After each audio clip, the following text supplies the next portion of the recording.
வணக்கம் நண்பர்களே, welcome to நல்லவன் டிவி. திரு விஜய் அவர்கள் என்ன சொன்னாலுமே அவரது தொண்டர்கள் இல்ல அவரோட ரசிகர்கள் ஏத்துக்கிறதாவே இல்லை அப்படின்னு தான் தெரியுது. மெயினா ஒண்ணு பாத்தீங்கன்னா, அவர் சென்னையிலிருந்து மதுரைக்கு விமானம் மூலம் அங்க இருந்து கொடைக்கானலுக்கு ஜனநாயகன் ஷூட்டிங்க்கு போறாரு. இந்த விஷயம் யாருக்குமே தெரியாது.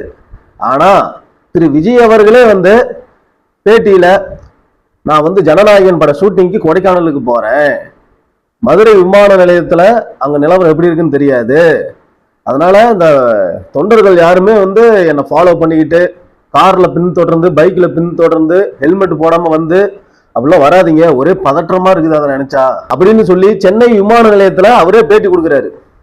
அதுக்கு முன்னாடியே கட்சி நிர்வாகிகள் மூலமா பாத்தீங்கன்னா, தளபதி விஜய் சென்னையிலிருந்து மதுரை அங்கிருந்து கொடைக்கானலுக்கு போறாரு அப்படிங்கிற விஷயம் கட்சி நிர்வாகிகள் மூலமா அந்த கட்சி தொண்டர்கள் எல்லாத்துக்குமே சொல்லப்படுது. எல்லாருக்கும் வெளியவே தெரியுது, நல்லாவே தெரியுது அவர் மதுரை வராரு, அங்கிருந்து கொடைக்கானல் போறாரு அப்படின்னு.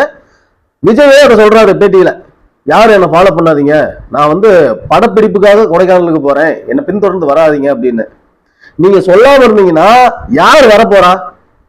நேற்று வேற மே 1 விடுமுறை நாள், உழைப்பாளர் தினம். அவங்க ஒரு நாள் வீட்டோட குடும்பத்தோட சந்தோஷமா இருந்திருப்பாங்க இல்லையா? ரெட்ரோ அப்படின்னு சூர்யா அவர்களோட படம் அந்த படத்துக்கு போயிருப்பாங்க, குடும்பத்தோட சந்தோஷமா போயிருப்பாங்க.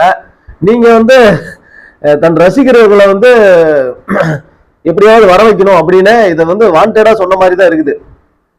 நான் இந்த மாதிரி நான் படப்பிடிப்புக்கு கொடைக்கானல் போறேன், யாரும் பின்தொடர்ந்து வராதிங்க அப்படின்னு சொன்னா ரசிகரை கேட்டானா, ஓ நம்ம தளபதி மதுரை வராரு, இங்கிருந்து கொடைக்கானல் போறாரா, வா நேர்ல போய் பார்த்துருவோம், அவங்க கிளம்பிதான் போவாங்க. நீங்களே வாண்டடா ஒரு தகவலை சொல்லி அப்புறம் பாத்தியா எனக்கு பாரு எவ்வளவு கூட்டம் வந்துச்சுன்னு காமிக்கிற மாதிரி தான் இருக்குது. விஜய் அவர்களுக்கு கூட்டம் வரும் இல்லைன்னு சொல்லல, ஆனா அதை வாண்டடா நீங்களே சொல்லி வரக்கூடாது. தானா இயற்கையா நடந்தா பரவாயில்ல. இல்ல நீங்க ஒரு மீட்டிங்கை போடுங்க, மதுரையில இப்ப கோயம்புத்தூர்ல ஒரு மீட்டிங் போட்டீங்களா, அந்த மாதிரி மதுரையில ஒரு மீட்டிங்கை போட்டு தொண்டர்கள் எல்லாத்தையும் சந்திச்சுட்டு போங்க. அவன் ஒரு நாள் நீங்க அவன் ஒரு நாள் லீவ்ல இருக்கிறான், நீங்க இந்த மாதிரி என்ன பின்தொடராதீங்க, நான் மதுரை அங்க கொடைக்கானலுக்கு போறேன் அப்படின்னு நீங்க சொல்லிட்டீங்க. அவன் அன்னைக்கு ஒரு நாள் விடுமுறை ஃபுல்லா விட்டுட்டு நீங்க எப்போ வருவீங்கன்னு சொல்லி காலையில இருந்து சாயங்காலம் வரைக்கும் அவன் அங்கேயே குடியா இருக்கிறாங்க. அதுவும் பாத்தீங்கன்னா அந்த ரோட்ல ஹெல்மெட் போடல, கசாமசாரம் வண்டி ஓட்டிக்கிட்டு, அது எல்லாருக்குமே பிரச்சனை. உங்க கட்சி தொண்டனுக்கும் பிரச்சனை, பொதுமக்களுக்கும் பிரச்சனை. கசாமசாரம் வண்டி ஓட்டுறானுங்க, வீலிங் பண்றானுங்க. நீங்க கேரவனையே சேதப்படுத்திட்டானுங்க. முன்னாடி எதுவுமே இல்லை, எல்லாம் போட்டு நசுக்கி துவம்சம் பண்ணிட்டாங்க. அந்த அளவுக்கு ஒரு ஆர்வம் எல்லாத்துக்குமே வரும் தான்.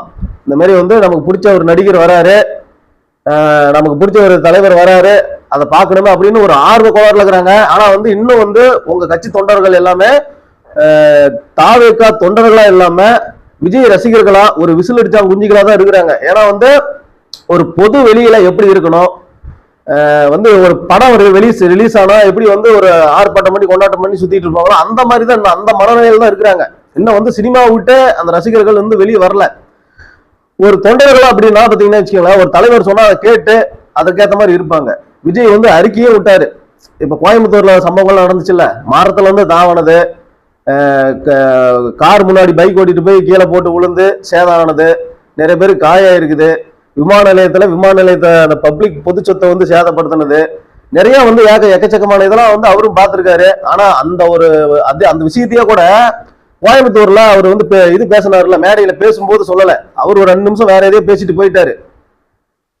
அங்கேயே சொல்லிருக்கலாம், இந்த மாதிரி மரத்துல தாவாதீங்க, இந்த மாதிரி நீங்க உங்கெல்லாம் பார்த்தா பயமா இருக்குது, நீங்க மரத்துல தாவி திடீர்னு வேன் மேல குதிக்கிறீங்க, எவன் எப்போ வரான்னு தெரியல, அதே மாதிரி நீங்க ஆபத்தான முறையில் வண்டியெல்லாம் ஓட்டுறீங்க, போட்டு கீழே விழாதீங்க அப்படி இப்படின்னு அங்கேயே சொல்லியிருக்கலாம். அதெல்லாம் விட்டுட்டு இப்போ அறிக்கையை மட்டும் விட்டுருக்காரு. அறிக்கையை விட்டுட்டு இப்ப சொல்றாரு, மதுரைக்கு கிளம்பும் போது சொல்றாரு ஒரு பேட்டியில, இந்த மாதிரி நான் கொடைக்கானல் ஷூட்டிங்க்கு போறேன், ஜனநாயகன் ஷூட்டிங்க்கு, யாரும் என்ன பின்தொடர்ந்து வராதிங்க அப்படின்னு அவரே சொல்றாரு.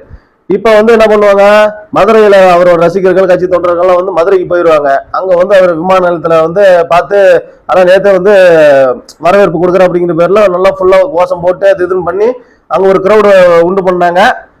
நிறைய பேர் பார்த்தீங்கன்னா செருப்பை விட்டுட்டு கூட்டத்துல ஓடி அவர் வண்டிக்கு பின்னாடி ஓடுறாங்க, முன்னாடி ஓடுறாங்க, கார் வருது, பைக் வருது, நேஷனல் ஹைவேல இந்த மாதிரி நடக்குது. இந்த மாதிரி பிரச்சனை ஏன் வருதுன்னா, நீங்க சொல்லாம இருந்துக்கலாமே, இந்த மாதிரி கொடைக்கானலுக்கு நான் போறேன் அப்படின்னு நீங்க சொல்லாம இருந்தீங்கன்னா அவங்க ஏன் உங்களை பின்தொடர்ந்து வராங்க. நீங்க பாட்டு உங்க வேலையும் ஈஸியா இருக்கும், கட்சி சம்பந்தமான விஷயம்னா நீங்க தனியா அதுக்குன்னு ஒரு நாளை ஒதுக்கி நீங்க வாங்க. நீங்க ஒரு ஷூட்டிங் போறது, படப்பிடிப்புக்கு போறதுக்கெல்லாம் வந்து ஒரு நியூஸா நீங்க வந்து ஃபேன்ஸுக்கு சொல்லி அவங்க வந்து அதை ஆர்வத்துல வந்து பாக்குறதுக்கு வந்து இந்த மாதிரி பிரச்சனைகள்லாம் ஏற்படுது. அது எத்தனை பேர் காயம் அடைஞ்சாங்கன்னு தெரியல. பொதுமக்கள் நிறைய பேர் வந்து இதுல பாதிப்புள்ளாகிறாங்க. டிராபிக்கு இன்னும் கொடைக்கானல்ல பாத்தீங்கன்னா, கொடைக்கானல்ல அங்கங்க பார்த்தீங்கன்னா எல்லா சிக்னலும் அங்கங்க உள்ள போற இடம், உள்ள வெளியே வர இடம்னு சொல்லி எல்லா இடத்துலயுமே வந்து மக்கள் கிரௌடு விஜய் வராரு அப்படின்ட்டு. நீங்க சொல்லாம சாதாரணமா ஒரு படப்பிடிப்புக்கு தானே போறீங்க. அப்ப நீங்க நீட்டா ஒரு படப்பிடிப்பை முடிச்சுட்டு அப்புறம் வந்து உங்க ஃபேன்ஸ் எல்லாரும் வேணா மீட் பண்ணலாம். ஒரு பொது இடத்த தேர்ந்தெடுங்க, கூட்டத்தை வர வைங்க, ஒரு மாநாடு மாதிரி போடுங்க. இல்லைன்னா கோயம்புத்தூர்ல ஒரு இப்போ வந்து பூத் கமிட்டி ஏதோ மாநாடு போட்டீங்களா, அந்த மாதிரி ஏதோ ஒரு இதை போட்டு அந்த மாதிரி பண்ணுங்க. நீங்க வாண்டடா ஒரு விளம்பரத்தை தேடுறதுக்காக இந்த மாதிரி ரசிகரை வந்து பாத்தீங்கன்னா, ரசிகர் இதுதான் நான் சொல்றது என்னன்னா, தன்னோட ரசிகர்களை சுயலாபத்துக்கு பயன்படுத்துறதுன்னு ஒண்ணுக்குது இல்ல. ஒரு கிரௌட காமிச்சு அதுல ஒரு பப்ளிசிட்டி வாங்கணும் அப்படின்னு நீங்க வந்து அந்த ரசிகனுக்கு ஒரு பாதுகாப்பான முறையில ஒரு பெரிய இடத்தை தேர்ந்தெடுத்து அங்க வர வச்சு நீங்க வந்து பேசுங்க, அட்வைஸ் பண்ணுங்க, கட்சியோட கொள்கைகளை தன்னோட தொண்டர்களுக்கு நீங்க சொல்லுங்க. ஆனா அதை விட்டுட்டு நான் கொடைக்கானல் படப்பிடிப்புக்கு போறேன், என்னை பின்தொடர்ந்து யாரும் வராதிங்க, நான் மதுரைக்கு ஏர்போர்ட் வந்துதான் அப்புறம் தான் கொடைக்கானலுக்கு போறேன் அப்படின்னு சொல்லி எல்லாமே சொல்லிடுறீங்க. அப்புறம் அந்த ரசிகன் வந்து பாத்தீங்கன்னா எந்த ரூல்ஸை ஃபாலோ பண்ண போறான்? எதுவுமே ஃபாலோ பண்ணல. இப்பவே வந்து இந்த மாதிரி எந்த ரூல்ஸும் ஃபாலோ பண்ணாம உங்களோட கட்சி கொள்கையை வந்து எப்படி நீங்க உங்க தொண்டர்களுக்கு நீங்க கடத்துவீங்க? அதன் மூலம் நீங்க சொல்ல வர்றது என்ன? நீங்க எதுவுமே எந்த ஒரு ஒழுங்குமுறையே கட்சியில் இல்லாதப்ப எப்படி வந்து அந்த தொண்டை வந்து பாத்தீங்கன்னா தன்னோட கட்சி கொள்கைகளை வந்து மக்களுக்கு எடுத்துரைத்து ஓட்டுகளை எப்படி சேகரிப்பான் அப்படிங்கிறது ஒரு கேள்விக்குரியதா இருக்குது. மேலும் இந்த தாவேகா அப்படிங்கிற ஸ்கிரிப்ட்ல வந்து பாத்தீங்கன்னா, கதையில வந்து பாத்தீங்கன்னா ப்ரொடியூசர் யாருன்னா திரு ஆதவர்ஜுனா, இயக்குனர் வந்து புஷி ஆனந்த், விஜய் வந்து வெறும் நடிகர் தான். அங்க வந்து என்ன ஸ்கிரிப்ட் சொல்றாங்களோ அதை அப்படியே ஒரு பண்ணுவாரு, அவ்வளவுதான். இந்த டைலாக் பேசணும், அந்த டைலாக் பேசணும், இந்த மாதிரி நடிக்கணும் அப்படின்னு அந்த மாதிரி நடிக்கணும், அந்த மாதிரி தான் இவங்க பண்றதா இருக்குது. ஏன்னா பணம் போடுறது ஒருத்தர், பணம் போட்டு படம் எடுக்கிறது. இப்ப வந்து இந்த தேர்தல் வெற்றி கூட முக்கியமா வந்து பாத்தீங்கன்னா பணத்தை செலவு பண்றது யாருன்னா விஜய் எல்லாம் ஒரே பைசா செலவு பண்ண மாட்டாரு. விஜய் வந்து திட்டவட்டமா சொல்லிட்டாரு, ஏனால பணம்லாம் செலவு பண்ண முடியாதுன்னு. முழுக்க முழுக்க பணத்தை வந்து இறக்குறது யாருன்னு பாத்தீங்கன்னா இவரு ஆதவர்ஜுனா தான் பணத்தை இறக்குறது. அதே மாதிரி கட்சி கட்டமைப்பு, தொண்டர்களை இது பண்றது, செயலாளர்கள் போடுறது, நிர்வாகிகள் அமைக்கிறது, இது எல்லாமே பாத்தீங்கன்னா புஷி ஆனந்த ஹெட், அவரு தான் வந்து அந்த வேலை எல்லாத்தையும் பாக்குறது. அங்க மேல வந்து ஸ்கிரிப்ட் அவங்க தான் ரெடி பண்ணி கொடுக்குறாங்க. அந்த ஸ்கிரிப்ட் என்னவோ அதை மட்டும் திரு விஜய் அவர்கள் பேசிட்டு போவாரு. நேற்று இத்தனைக்கும் வந்து செய்தியாளர்களை சென்னையில சந்திச்சார்ல ஏர்போர்ட்ல, அப்ப செய்தியாளர்கள் வந்து முறையா அப்பதான் சந்திக்கிறாரு. அப்படிங்கும் போது செய்தியாளர்கள் எல்லாம் நிறைய கேள்விகளும் வந்திருப்பாங்க. உங்க கட்சி கொள்கை என்ன, நீங்க அடுத்து என்ன பண்ண போறீங்க, என்ன ஏது, உங்க கட்சி இப்படி இருக்கு அப்படின்னு சொல்லி என்னென்னமோ கேள்விகள் கேட்கறதுக்கு அவங்க ரெடியா இருந்தாங்க. ஆனா விஜய் வந்து ஒரே வார்த்தையில, நான் வந்து இப்ப வந்து படப்பிடிப்பதாக போறேன் நானு கொடைக்கானலுக்கு, அதனால நம்ம இன்னொரு தடவை பார்க்கலாம் அப்படின்னு சொல்லிட்டு போயிட்டாரு. எதுவுமே இல்லை. அப்படியே இவங்களே அப்செட், யாரு மீடியாக்கள் எல்லாம் அப்செட் ஆயிட்டாங்க. என்னன்னா, ஆனா இது நம்ம வந்து பார்க்காம இருந்திருக்கலாமா, இப்படி வந்து பார்த்து ஒரு ஒன்றும் பெருசா பேச மாட்டேங்கிறாரு, அதுக்கு எதுக்கு வந்து செய்தியாளர்கள் சந்திப்பு அப்படின்னு சொல்லி வேற நம்ம வந்து பேசிட்டு இருக்கிறோம். இது செய்தியாளர்கள் சந்திப்பே கிடையாது, அதுக்கு மைக்கு நீட்டாமே சந்திச்சுட்டு போயிருக்கலாமே. அவரு சாதாரணமா இப்படி வந்து கொடைக்கானல் இதுக்கு போறா அதுக்கு போறேன்னு சொல்லி அவர் இப்போ வந்து பக்கமா விர்ச்சுவல் வாரியர்ஸ்னு ஒரு வீடியோ போட்டார்ல, அந்த மாதிரி ஒரு வீடியோ போட்டு கூட சொல்லிட்டு போயிருக்கலாம். செய்தியாளர்கள் சந்திப்பு ஒன்று பண்ணிட்டாரு அப்படிங்கிறதுக்காக சும்மா அவர் என்ன படத்துக்கான அப்டேட் கொடுத்துட்டு போய்க்கிறாரு.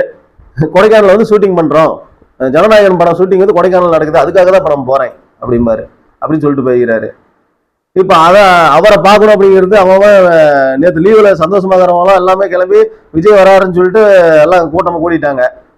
இல்லைன்னா வந்து அவன் வேலையை பார்த்துட்டு இருப்பான். நீங்களே வந்து இந்த மாதிரி கூட்டமா வராதிங்க, பின்தொடராதீங்க, வண்டியெல்லாம் உஷாரா ஓட்டுங்க, அங்கேயும் தேவையில்லாம வந்து கார்ல ஃபாலோ பண்றது, பைக்ல ஃபாலோ பண்றது இதெல்லாம் பண்ணாதீங்கன்னு நீங்களே சொல்லிட்டு நீங்களே எல்லாம் ரசிகர்களை தூண்டி விடுற மாதிரியே தான் இருக்குது. மேலும் பாத்தீங்கன்னா இப்போ வந்து அடுத்த ஷூட்டிங் கொடைக்கானல்ல வந்து ஜனநாயகன் ஷூட்டிங் 2 நாள் 3 நாள் நடக்க போகுது. அந்த 2 நாள் 3 நாள் ஷூட்டிங் முடிஞ்ச உடனே நான் மறுபடியும் சென்னை கிளம்ப போறேன், என்னை யாரும் பின்தொடராதீங்க அப்படின்னு விஜய் சொல்றதுக்கு வாய்ப்பு இருக்குது. ஏன்னா இப்ப போகும்போது எப்படி ஒரு கூட்டத்தை பார்க்கணும் அப்படின்னு அவர் வந்து ஆசைப்பட்டு அந்த அப்டேட் வெளியிட்டு நான் இங்க வரேன் அங்க போறேன்னு சொல்லி அவரே சொல்றாரோ, அதே மாதிரி மீண்டும் வந்து நான் கொடைக்கானல் விட்டு கிளம்புறேன், சென்னை கிளம்புறேன் அப்படின்னு சொல்லி மறுபடியும் சொல்ல போறாரு. இப்ப வந்து நிறைய தீவிர ரசிகர் இந்த விஜய் அவர்களோட தீவிர ரசிகர்கள்லாம் பாத்தீங்கன்னா இந்நேரம் கொடைக்கானலுக்கு மூட்டை முடிச்செல்லாம் கட்டிக்கிட்டு சாப்பாடுலாம் கட்டிக்கிட்டு கிளம்பி இருப்பாங்க. அங்க போய் தலைவர் எங்கிறாருன்னு கொடைக்கானல் ஃபுல்லா வலை வீசி தேடிட்டு இருப்பாங்க. இதுதான் நடக்க போகுது. தன்னோட வேலைகள் எல்லாம் விட்டுட்டு அப்ப எப்படி வந்து அதாவது தன் ரசிகன் வந்து ஒரு கூட்டத்துக்காக மட்டும் பயன்படணும் அப்படின்னு சொல்லி நினைக்காம அவன் வந்து பாத்தீங்கன்னா அவனோட வாழ்க்கையை வாழட்டும். ஒரு முக்கியமான ஏதாவது மாநாடு நடக்குதா, இந்த மாதிரி நடக்குதா, அதை வந்து கூப்பிட்டா பரவாயில்ல. சும்மா வந்து நான் கொடைக்கானல் போறேன், நான் பழனி போறேன், நான் திருப்பதிக்கு போறேன் அப்படின்னு சொல்லி இவரு அப்டேட் விட்டுட்டா அவன் வேலைக்கு போறதை விட்டுட்டு இவரை ஃபாலோ பண்ண ஆரம்பிச்சிடுறாங்க. அது அவங்களோட விருப்பம், என்ன வேணா இருக்கட்டும். ஆனா இது வந்து ஒரு சுய விளம்பரம் அப்படிங்கிறது நல்லாவே தெரியுது. இந்த வீடியோ உங்களுக்கு பிடிச்சாலும் பிடிக்கலனாலும் வீடியோ லைக் பண்ணுங்க, ஷேர் பண்ணுங்க. நன்றி, வணக்கம்.